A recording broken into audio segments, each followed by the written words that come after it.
Hello, artist! Today we are going to begin drawing our Chinese zodiac animals, inspired by the artist Romero Britto. We talked a little bit about Romero Britto and how he really likes using patterns in his work.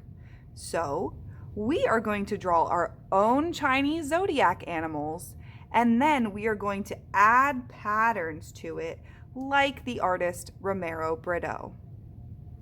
So, we talked about the characteristics that go with the 12 animals in the Chinese zodiac, and we chose an animal that represented us. Now, we know that this is not really how the Chinese calendar works. It's based off of the year you were born, and whatever year you were born, everybody from that year gets the same animal. But so that our artwork is a little different and unique, we chose our animal. I chose the dragon because I feel that I share characteristics with the dragon. So, you have chosen an animal that you feel you share characteristics or traits with. And now we're going to practice drawing that animal. So each of you has a sheet like this. And the way we use this is it's broken down into steps. You'll see that step 1 is at the top, and as you go down, more details are added. So you're going to use a pencil, and the drawing is broken down into a grid. The grid helps us make a drawing that's very similar to this. The way you use a grid is you start with a line, and you see that this section here is only going to be what is drawn in this section.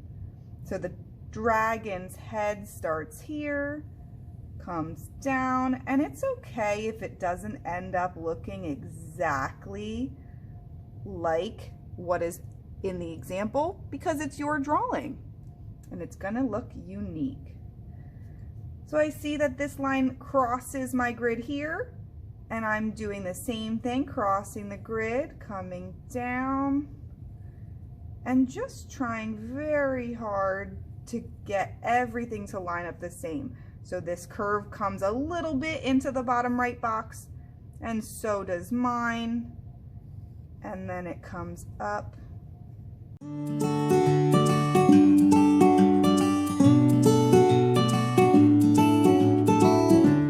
And now that I'm done practicing my drawing, I'm ready to go onto my good sheet.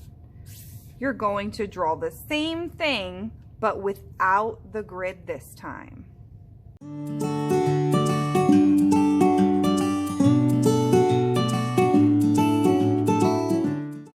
Once you have your art drawn on your paper, and you can add some things, like my example only had 2 teeth, but I wanted some more teeth. You can make yours creative and unique as well. Then we are going to use the patterns that were provided on this paper, or I have full pattern sheets, and we're going to add patterns to the different sections of our drawing.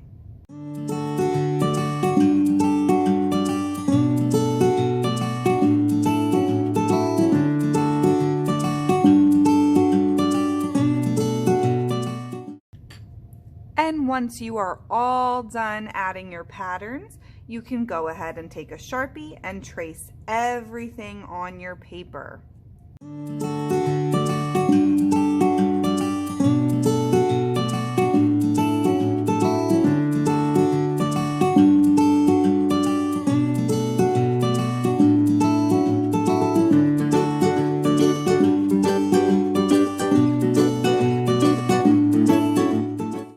All right, boys and girls, and once everything on your paper is Sharpied, you're gonna go ahead and take an eraser and erase any pencil lines that we might have missed or changed when we drew with our Sharpie. Once that is done, you are done for the day. I hope you had fun. Bye.